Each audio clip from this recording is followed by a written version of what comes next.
नमस्कार। आज मैं पटना में था और पटना से जब गुजर रहा था तो एक कांग्रेस के नेशनल प्रवक्ता हमसे मुलाकात हुई। उनसे जानने का कोशिश करेंगे कि वो यूपी से बिलोंग करते हैं और इनसे जानेंगे कि जो 2014 से माननीय नरेंद्र मोदी जी ने कहा था सबका साथ सबका विकास, कहाँ तक माननीय मोदी जी खरे उतरे हैं इस बातों पर। पहले आप सभी चैनल के माध्यम से जो भी सम्मानित जनता देख रही है, सबको तहे दिल से सम्मान है, आदर है। और आज मैं पटना बिहार की धरती पे पहुंचा हूं। और शुभ नाम क्या? मेरा कुलदीप यादव मेरा नाम है और आपको भी तहे दिल से धन्यवाद।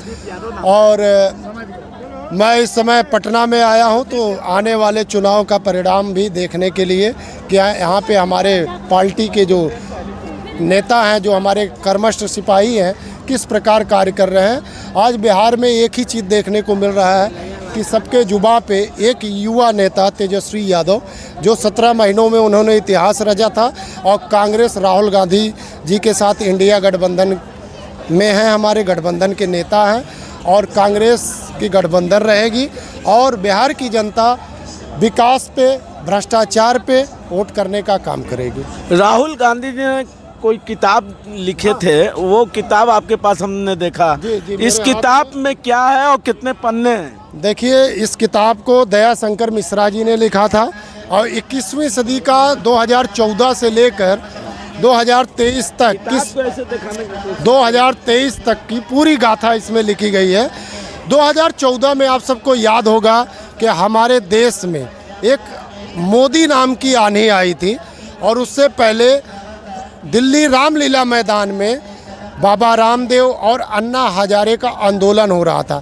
आंदोलन मेरे देशवासियों आप सबको याद होगा भ्रष्टाचार के खिलाफ था, महंगाई के खिलाफ था। उस समय क्या भ्रष्टाचार था और आज क्या भ्रष्टाचार हो रहे हैं। पहले सिलेंडर 400 रुपये का था एक बाटला, आज 1100 1000 का है। पहले आपको पेट्रोल जो है 65 रुपये लीटर मिलता था, 60 रुपये लीटर आपको डीजल मिलता था और सीएनजी 35 रुपये मिलता था। आज आप देख रहे हैं कि 100 पार कर चुका है, 100 पार कर चुका है। अब महंगाई, एक गरीब आदमी जो है 2 वक्त की रोटी के लिए मोहताज है।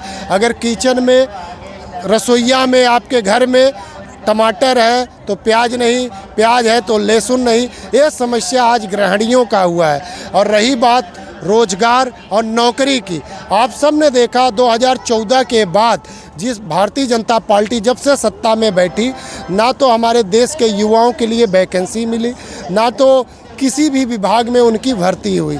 हमारे देश में आज विद्यालयों के स्टूडेंट जितने हैं, आप सबने देखा किस प्रकार से आत्महत्या कर रहे हैं। आपने विश्वविद्यालय में भी देखा, हमारे प्रोफेसर लक्ष्मण यादव को भी बाहर का रास्ता दिखा दिया गया, रितु सिंह प्रोफेसर को भी बाहर का रास्ता दिखा दिया गया। आज सिर्फ तानाशाही का है।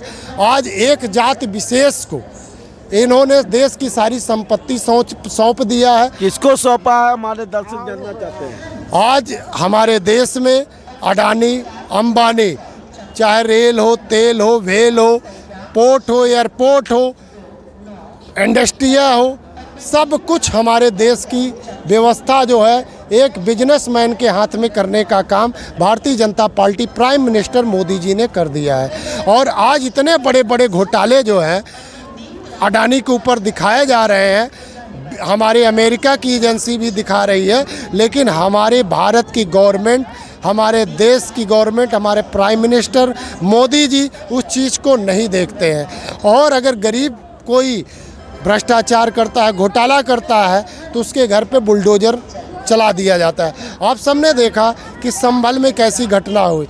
आप अयोध्या में देखिए, राम मंदिर बनाने में जो ज़मीन गरीबों से लिया गया, जो ज़मीन गरीबों से 20 लाख का लिया गया और वो ज़मीन 20 करोड़ का बेचा गया।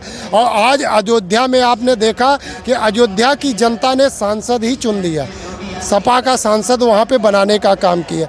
जहाँ जहाँ भी प्रभु श्री राम का चरण पड़ा था, वहाँ से भारतीय जनता पार्टी हारी है, वहाँ की जनता ने भगाने का काम किया। आप 2014 में गौ की बात करते थे, गौ रक्षा की बात करते थे, सबका साथ सबका विकास सबका सम्मान, बेटी बचाओ बेटी पढ़ाओ की बात करते हैं। आप सबने देखा 38 दिन तक गोल्ड मेडलिस्ट बेटियां संगीता फोगाट, बजरंग पुनिया, साक्षी मालिक इंसाफ के लिए जंतर मंतर पे बैठे। क्या उनको इंसाफ भारतीय जनता पार्टी ने दिया? नहीं दिया। आप सबने देखा किसान जो हमारे देश की रीढ़ की हड्डी है, हमारे देश की स्तंभ है, उनके ऊपर किस तरह आंसू गोले छोड़े गए। और जनवरी और दिसंबर के महीने में जब हम कड़क की ठंड में घर से बाहर निकलते हैं, उनके ऊपर बर्फ़ के पानी के बौछार किए गए। यही भारतीय जनता पार्टी में। आप मोदी जी प्राइम मिनिस्टर के बारे में तो जानते हैं, इजराइल का दंगा, यूक्रेन का दंगा प्लीज़ मोदी जी बंद कर सकते हैं, लेकिन मणिपुर में हमारे देश की बहनें जब वहाँ निर्वस्त्र करके घुमाई जाती है, तो प्रधानमंत्री जिनका 56 इंच का सीना है, वो जो 56 इंच का सीना है, वो मणिपुर क्यों नहीं जाते? ये देश की जनता को पूछना चाहिए। और हम बिहार हैं, अब इस समय हम बिहार की बात करेंगे। बिहार में हम देख रहे हैं युवा बेरोजगार है और रोड पे जो परिवहन चल रहे हैं उनसे भी प्रशासन भरपूर लूटपाट कर रही है। और प्रशासन के पास अगर कोई न्याय की अपेक्षा रख के जाता है तो उनको न्याय नहीं मिल रहा है, जबरन उनको उठाकर अंदर कर दिया जाता है। अगर कोई आंदोलन करना चाहता है और आवाज़